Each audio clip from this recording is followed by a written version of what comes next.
All right, Boston Bruins. A lot of speculation approaching the deadline around the Bruins. What are they going to do? Are they going to add? What are they going to add? Let's talk about it. Boston Bruins, $3.25 million in cap space at the trade deadline. Means they can acquire a contract that has an annual average value of up to $3.25 or a combined total value of $3.25. Their current lines, you got Marchand, Bergeron, DeBrusk on that first line. DeBrusk should be back today against the Islanders. Today is Saturday. February 12th, 2023. Just coming off the LTIR. Hasn't officially been activated, but all signs are that he should play today. We'll find out in 2.5 hours. Second line, you got Zacha, David Krejci, David Pastrnak, a couple Davids, 3 Czechs. You know how that goes. Third line, you got Taylor Hall, Charlie Coyle, Trent Frederick. The bottom six, well, the bottom line and Trent Frederick kind of get jumbled around quite a bit. Bottom line, I have Nosek, who should also be back today, with Foligno and AJ Greer. We've seen Frederick center that fourth line in the absence of Nosek. We've seen Foligno jump on that third line. I think we've seen Hall on that right wing for at least a few shifts. We've seen Greer jump up on that third line every once in a while. But let's talk about their depth. They have Craig Smith, who is Craig Smith, not having a really great year. Definitely more of a depth forward on this Bruins team. We saw him play some first-line minutes in the absence of DeBrusk. That's just really from lack of other options on that top line. He did all right. He had some games where he played well. He had some games where he didn't look good. That simple. They have Vinny Lettieri, who's a depth forward. He's currently on the IR, though. I don't even know if we've seen him play a game in a Bruins uniform yet. They have Chris Wagner. They have Merkelov down in the AHL. He's 22-year-old. Probably him and Fabian Lysell are by far their 2 best forward prospects. Come at me with John Beecher. He's having a brutal season down in Providence. Mark McLaughlin, Oscar Steen. We've both seen those guys make appearances in the Bruins organization last year, this season. Both have played fine in a bottom 6 role. Both are still scoring at less than or around a half point per game in Providence, which for a team that needs more offensive production, you want the scoring to be there. And this is kind of one of those teams where I haven't looked at the stats recently, but last time I looked, they were number 1 in offense, number 1 in defense, number 1 in goaltending.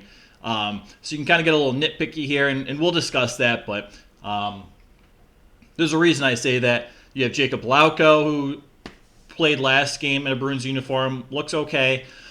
Sent back down to the minors because DeBrusk and Nosek got reactivated. And you got Kopanen, who, again, scores less than a half point per game in the AHL. Defense, you got Matt Grzelcyk. He's playing on that first line now with McAvoy. Lindholm on that second line with Carlo. Just provide a little more depth in that defense. You have one super line in Lindholm and McAvoy. Why not split them up?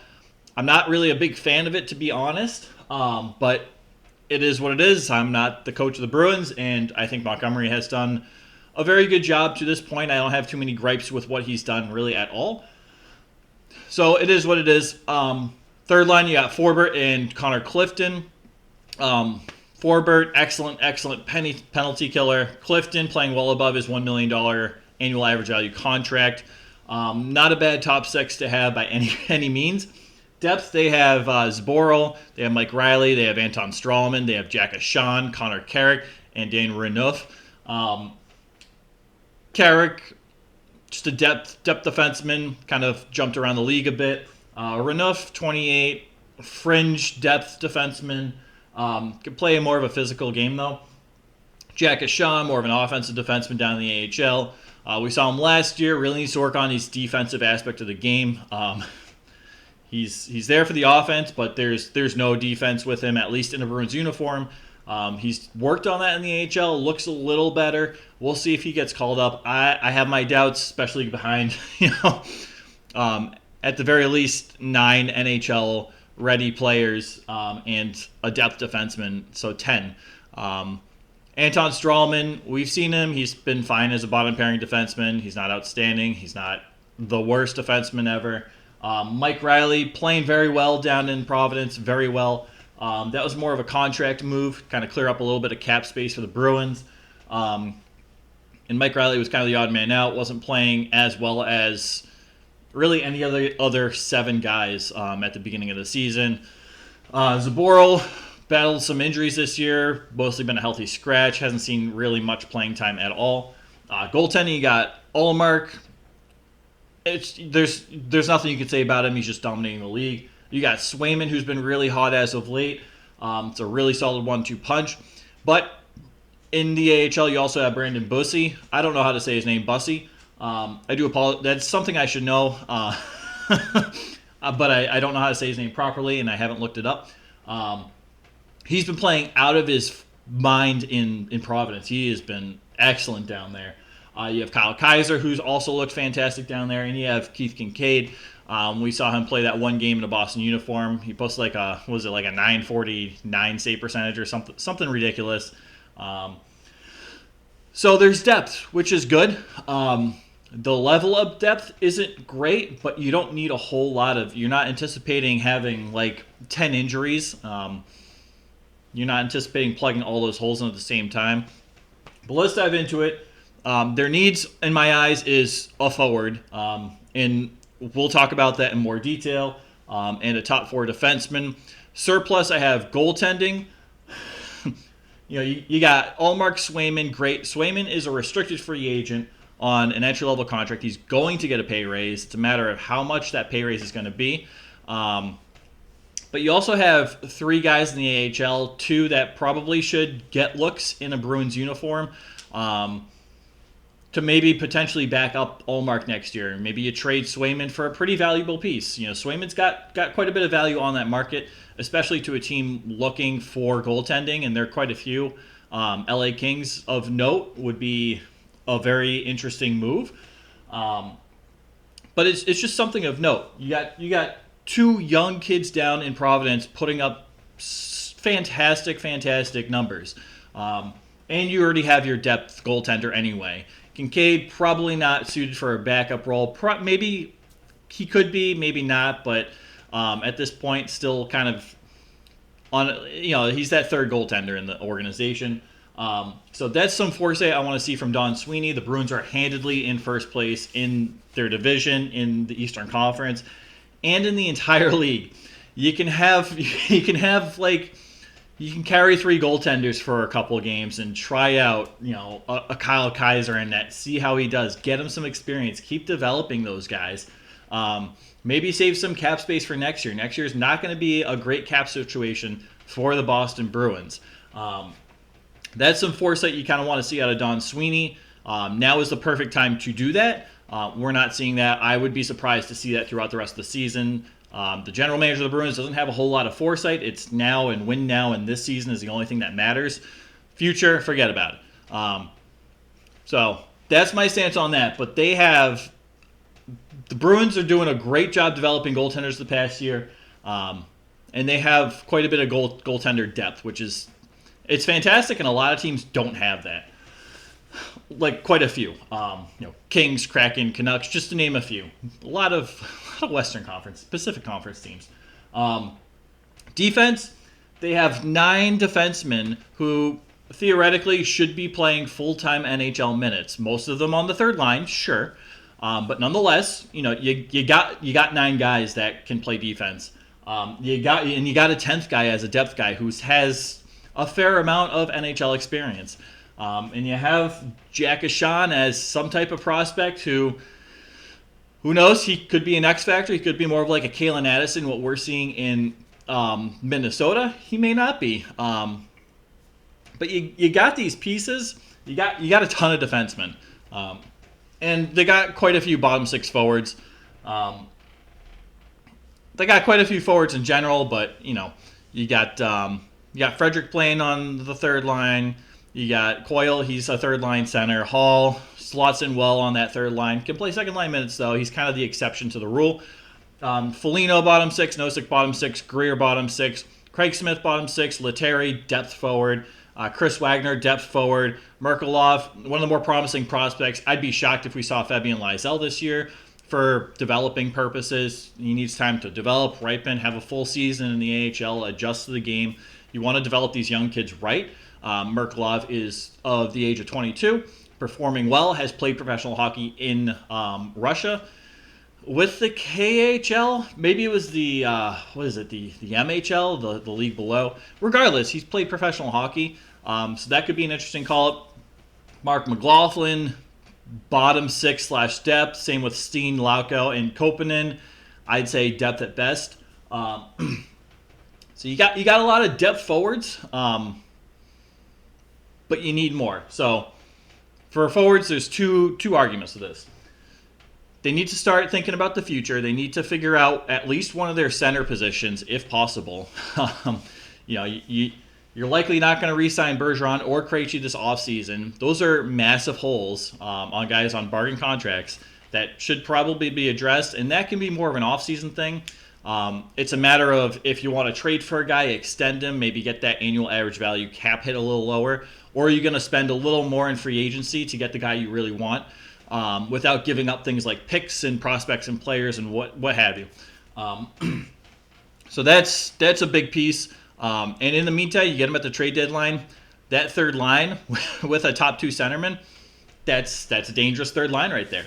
But for me, it's mostly depth scoring. They need one more top six forward, in my opinion, or a top nine forward at the very least. Top nine may be more appropriate. You got your first two lines are set. They're great. They're rolling. You got Coyle and Hall, who are high-end third liners. But that last right wing position is kind of, I don't know. It's what you make of it. And if one of these top 8 players get injured, who's going to fill in that role, right? If Krejci goes down with like a broken leg, game 1 of the playoffs, you have Coyle in that second line. All of a sudden, the production of that second line decreases quite a bit, and that production of the third line, more likely than not, decreases because you're going to have a guy like Trent Frederick centering that line. So that's why I say you need another top 9 forward in there. Probably more likely than not a winger. You got guys that can fill in and play center if you need. It's not ideal, but you have Frederick, you have Krejci. You have other guys that can play the role of a center. So I personally, I think a top 9 winger. I think a great fit would actually be Jordan Greenway of the Minnesota Wild. $3 million cap hit, third line right winger. I think he would be the perfect fit on this line. Defensively minded, physical, kind of balances off Hall's offensive speed style. And Coyle's kind of right in the middle. It could be a really interesting matchup on that third line. Greenway's got a reasonable cap hit and signed through the next 2 seasons, I believe. That's just a thought. That would be a cheaper pickup. Maybe a third-round pick in exchange for Greenway. Maybe even a fourth, right? Greenway doesn't have a whole lot of value, but he has a lot of potential. And in the right fit, I could totally see him thriving, but Minnesota hasn't really seemed to be the right fit for him. He can drive to the net, and when he does, his offensive game is fantastic. And with guys like Coyle and Hall, that would really facilitate Greenway driving to the net. But Greenway is a big body, physical, which the Bruins need significantly. And he can play very solid defense. He can play on that penalty kill. The only issue with Greenway is his injury history. It's not great. But he's a tough guy, and the style he plays, it's one of those things. It happens. So that would be my pick. I don't think you need to go out and spend a ton. You want to keep I don't even want to say core because it's more than that. You want to keep the vast majority of this together. You really don't want to screw up pieces. You don't want to bring in a big name that might throw off chemistry. My other gripe is you need a top 4 D-man. You have tons of depth guys that can step in. Grzelcyk, not not a top line player. My opinion, and I know this is a very controversial opinion in Boston, he's not a top 4 player in my opinion. He can skate, he can shoot, but there's no offense to his game. He can be a defensive liability at times, pretty significantly. Carlo, I think, is less of a defensive liability, though this year, Carlo has been out of position much more frequently. And I think that's a change in the system that Carlo's adjusting to. I think the defensive, Carlo's expected to drive into the offensive zone a little more, provide a little more offense, shoot. and then he gets stuck going the other way back to defend. He'll often cover a winger. He'll be outside of the crease, right? So he can be caught out of sides, out of position, and that's led to some goals against, unfortunately. But I don't know. I think Grzelcyk has a better defensive sense to the game than Matt Grzelcyk. So if you need to dump off money, I think Grzelcyk is one of the guys you dump off and replace him with a top 4D man. Other than that, though, I don't really have a whole lot of issues. But, if you traded someone like Grzelcyk and Swayman to a team, maybe like a contending team that needs a goalie and depth defenseman, maybe like the LA Kings, that would actually be the perfect fit. Kings need depth D. Kings need a goaltender just in general. Copley just got ejected last night, and he's like a 900 save percentage guy. He's not lighting the world on fire, but he's been their best goaltender over Quick and Cal Peterson. So that could be an option. You bring up one of these guys. Obviously, before you facilitate that type of trade, you have to know what you have in Providence. You have to give playing time to Brandon Bussey and Kyle Kaiser. You have to see if you can have a backup next year, if that's something you're going to have to go out and address in the offseason. So there's that. If that's to happen, if they were to trade Swayman, because he's going to get a pay raise this summer, it's not a question of if, it's a question of how much. You have to find a way to work around that with the limited cap space you have this offseason. So that's kind of the trade deadline. You have to have some foresight, and that's kind of what the Bruins need and can do. They're in a great position to have a little bit of foresight and kind of address their cap concerns this offseason. I know that's not the focus. That's not the goal. The goal is to win a Stanley Cup. But there has to be some type of foresight, whether you like it or not. For Bruins fans, Don Sweeney is probably going to be the GM of the Bruins next year. Now, I'm not a fan of Don Sweeney at all. However, this is a Stanley Cup contending team, as it is. He's going to have a job next year, and probably the whole year, knowing Bruins ownership with Jeremy Jacobs and so on, the Jacobs family.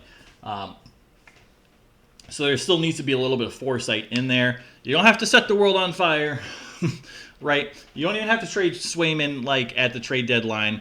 Maybe you trade one of the prospects. But either way, you gotta figure out a way to kind of overcome these challenges. So why am I saying they need a forward? Well, partly because, as I spoke earlier, they don't really have anyone to replace one of the top 8 guys if someone goes down with injury. But it's also, we've seen games from the Boston Bruins where they can't put the puck in the net. They have games where they're firing on all cylinders and the other team looks, it doesn't even look like they're playing an NHL team. But there are other games where the Bruins really struggle to score, and the frustration shows with the players, and it can be kind of rough to watch. You need to add a little more scoring, in my opinion. You also need to figure out a top 4 D-man guy. You got tons of depth guys, but you've seen Grzelcyk and Carlo both be a significant liability on the back end throughout this season. Forbert, Clifton, not so much. Occasionally Forbert, and occasionally Clifton, but it's not nearly as common as Carlo or Grzelcyk. So McAvoy has really shored out that end of his game. This year, he's really not a defensive liability this year. You can make the case for that last season, but he's played well in his own zone this year. Lindholm is looking more like Anaheim Lindholm rather than Norris Lindholm, and that's perfectly okay because they're not too far away at this point. He's kind of found that middle ground. Occasionally, Lindholm will be caught out of position. It's not super frequent, but it does happen. So that's what I think the Bruins need. Obviously, if you're a Bruins fan or any type of hockey fan or just interested in this, let me know what you think the Bruins need. Drop it below. Trade speculation, you want to have a mock trade or something down below, I'll look at it. That's a lot of fun. I don't get into a whole lot of trade speculation. I try to keep it pretty straightforward, not looking for just random clicks on the page, purely based off of speculation, more of a facts kind of guy. But mock trades and all that stuff can be fun. Maybe, I don't know, maybe I'll do that. We'll see. But let me know what you think. I know there's a lot of arguments for the Bruins adding another depth defenseman. I don't understand it, honestly. I just don't. They have a lot of depth on defense.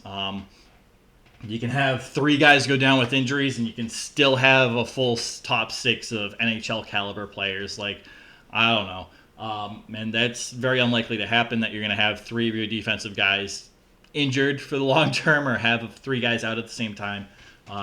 So that's it. Remember, $3.25 million of cap space. What are they going to do with that? We'll see. Let me know what you guys think. I appreciate you for watching. Take care.